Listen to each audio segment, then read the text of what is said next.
Hoje, então, a gente vai falar sobre o terceiro livro lido na maratona, que foi o Mãos de Cavalo, do Daniel Galera, esse autor contemporâneo que eu gosto muito, gosto bastante dele. Do Galera eu já tinha lido Barba Ensopada de Sangue há mais ou menos um ano e meio atrás. E eu já tinha gostado muito justamente por coisas que o Galera faz e que inclusive ele repetiu aqui. Eu não sei nem a ordem dele cronológica de publicação, mas são aspectos que eu acho muito legal que ele sempre faz e que tá tanto num quanto no outro. Pelo menos nesses dois eu sei que tá. Tem alguns outros livros dele que eu tenho aqui, inclusive, mas que eu não li ainda, tipo Cordilheira, tem o Meia-Noite e 20 também. Não li ainda, mas esses dois, pelo menos, têm umas histórias muito semelhantes em alguns pontos. E daqui a pouco eu vou explicar o porquê disso. Mas sobre o Mão de Cavalo, o que que é essa história? A gente vai encontrar, então, a história do Hermano, que é um médico especializado em medicina estética.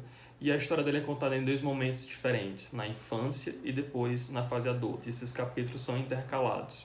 Então, assim, na infância a gente vai encontrar ele ainda morando na periferia de Porto Alegre, num bairro chamado Esplanada. Então, ele tem uma vida um pouco limitada, mas tem uma vida muito feliz. Ele brinca na rua, né? Aquela infância de cidade do interior ou então de bairros mais distantes, né? Não é aquela criança de apartamento, de prédio, de capital.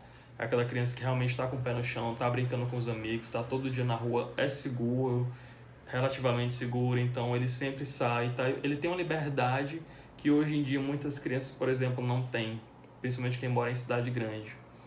Mas ele tem essa infância um pouco ali atribulada porque tem um outro rapaz, uma outra criança ali na vizinhança que é tido como encrenqueiro, é um cara que realmente arruma briga com todo mundo. Então, assim, no começo eles têm um tipo de rixa, mas depois se torna uma amizade, né? Isso vai aproximando eles. Essa questão desse cara ter tipo um patamar que destaca ele dos demais por ele ser muito bravo, por ele ser muito briguento, isso acaba aproximando os dois, porque isso é algo que ele quer, algo que ele tem um certo interesse. Não é que seja uma inveja, mas ele tem uma admiração muito grande por esse personagem. Já o personagem adulto, ele é casado, tem uma filha pequena, mas ele não tem uma relação muito boa com a esposa, é uma relação meio fria, meio morna. Ele não se sente à vontade naquele local, dentro de casa.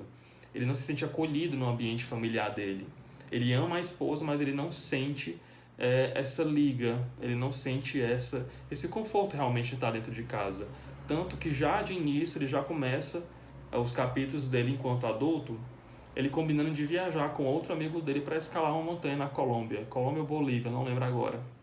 Ou seja, mais uma espécie de fuga daquele local.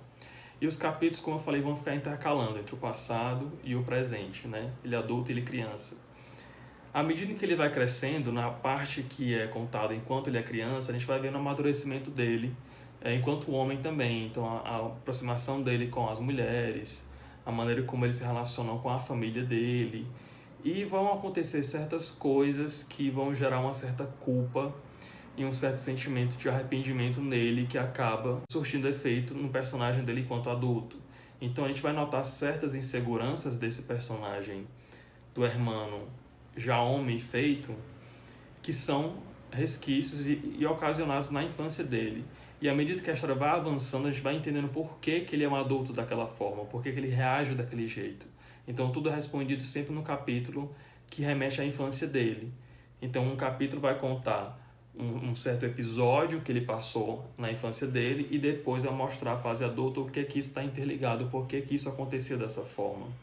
É um livro que, via de regra, ele vai falar, sendo bem sintético, resumindo bem, sobre culpa e redenção, né? Esse é um personagem que, e de alguma forma, ele vai acabar retornando para esse bairro onde ele morava quando ele era criança, né? Ele hoje, já adulto, ele mora num bairro completamente diferente, um bairro bem desenvolvido, um bairro que é tido como rico realmente. Então tem uma realidade completamente diferente do que ele tinha quando ele era uma criança e um adolescente. Então ele volta para aquele local e lá acontece uma série de coisas que vai ser a redenção dele, né? Como se ele estivesse pagando um acerto de contas com o próprio passado dele e com ele próprio. Mas isso você só vai ficar sabendo lendo o livro. Eu acho que seria muita informação, seria muito spoiler se eu contasse algo mais além disso. Mas é um livro que você lê muito rápido, e como eu falei, a escrita do Galera é muito gostosa. É interessante dizer porque, por exemplo, a estrutura narrativa dele é muito longa, é muito extensa. Ele usa muitos parágrafos longos. Tem algumas páginas que parecem páginas dos livros do Saramago, são blocos inteiros de texto. mas eles correm muito rápido, porque a escrita dele é muito ágil, é muito rápida.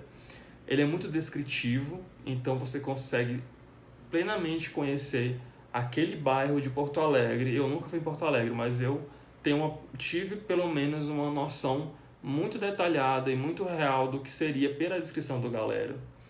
Ele também constrói diálogos de maneira assim muito bem feita, né? Parece um roteiro de cinema, assim, a troca de informação entre um personagem e outro, pelos diálogos, acontece de uma maneira muito natural, muito fluida, e isso é o que mais me encanta na escrita do Galera.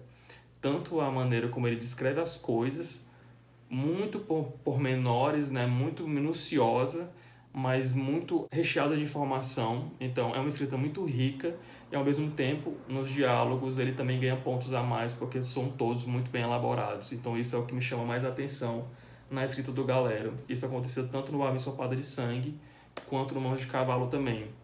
O título faz a referência a um certo acontecimento também do personagem quando ele ainda era criança, então para quem tiver curiosidade vai ter que ler para saber. Mas fica aí a dica então do livro contemporâneo Mãos de Cavalo, do Daniel Galera. Super recomendado. Se você gostou do vídeo, não esquece de dar uma avaliada.